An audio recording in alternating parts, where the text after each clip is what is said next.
for the next couple weeks is going to be going over each quarter's review. So this first week coming up is going to be quarter one review.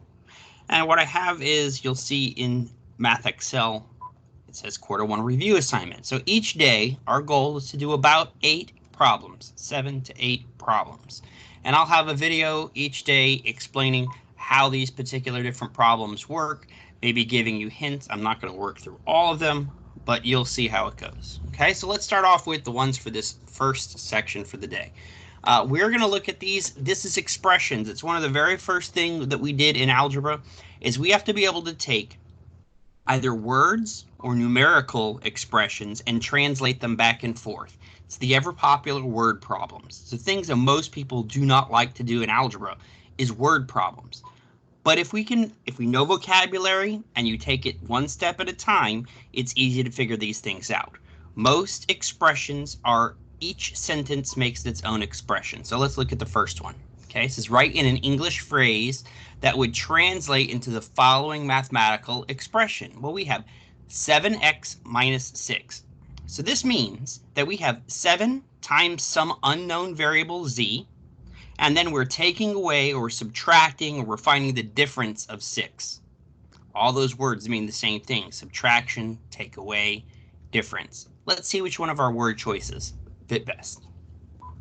7 less than the product of 6 and z. Well, the product of two things, like 6 and z, would be 6 times z. We don't have 6 times z. We have 7 times z. 6 less than 7 times a number z. That one might work. 6 less than, so you're taking away 6, you're subtracting 6, 7 times a number z.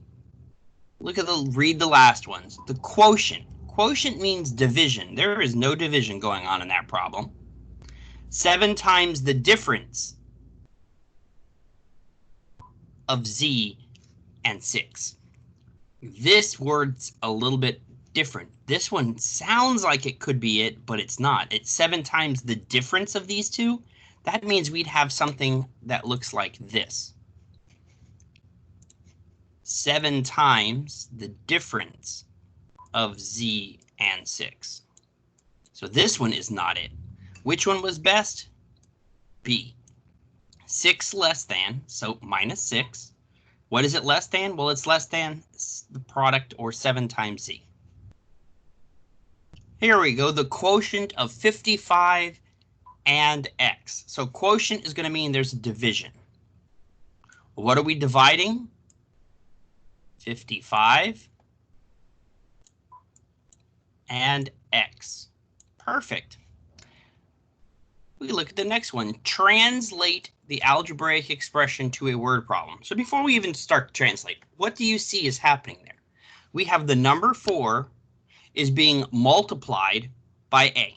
So what are different words we can use for multiplication? We have the product of 4 and a. We have 4 times a. Are any of those in there? Yeah, of course. Here we go. The product of 4 and a, or 4 times a. Find the value of the expression. Okay, so this is starting to go powers. Anything raised to the second power. The base is 2, the exponent is 2. That means our base is 2. Well, how many? And the exponent is a set of directions. It says multiply the base this many times in a row. So our base is 2 and the exponent is 2. So they want us to take the base and multiply it 2 times in a row. So 2 times 2 is, there you go. Next one, evaluating expressions. Oh my gosh, I remember the beginning of the year. You guys had such a hard time with this. And now, after using quadratic formulas and all kinds of stuff, you've actually got pretty good. So if the values of the expression x equals 5 and y equals 6, they give you an equation and they want you to evaluate it. Evaluate it when x equals 5 and y equals 6. You are going to have to rewrite this problem. Okay, so we start off with putting sets of parentheses where all of our variables once sat.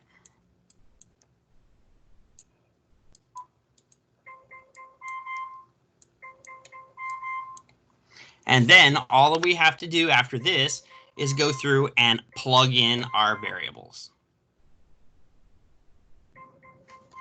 Alexa, stop timer. Sorry about that.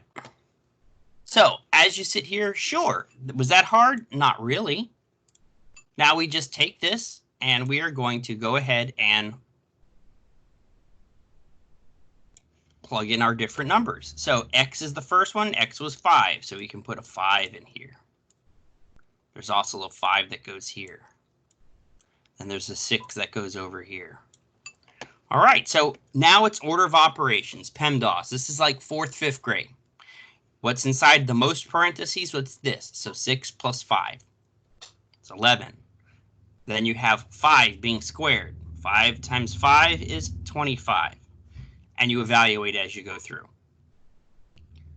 Number 6. This is one that's a little tricky. This is our power rule. Power to power. So we have something inside of a set of parentheses being raised to a power. Don't let this fool you, because remember, even though we don't see exponents on 4 and 3, there is that invisible 1 there. So technically what this looks like, it is 4 raised to the power of 1 divided by 3 raised to the power of 1, and then the whole thing is being squared. All right, so then we can start to evaluate the expression. So the power rule says we multiply these exponents together. So we have 4 times over 3. So 1 times 2 is 2. And 3 down here is your base. 1 times 2 is 2. And then you have to, of course, evaluate it and simplify. 7. Here we go again. 7 is not that big of a deal. It's just like the one we did right here. You're going to rewrite this expression, put parentheses where your variables are, and then plug in your variables and evaluate. So something like this.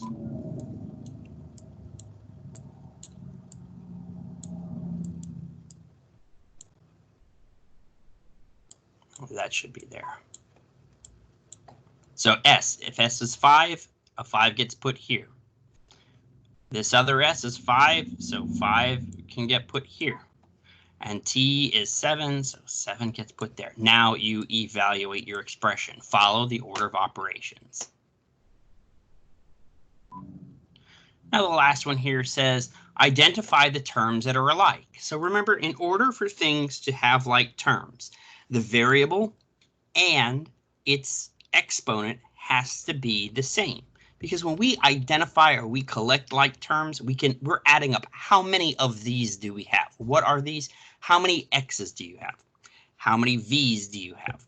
How many x squares do you have? Take a look at this example. It says 10r and a negative 16r squared.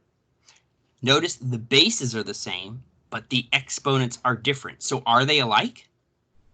The key word I said there was the exponents were different. Because the exponents are different, those are not like terms. And that's what we have to be aware of. That's it for this video. Tomorrow on Tuesday, you will see a next video that covers the second amount of topics here. All right? That's it. Get busy. Do your 8 questions.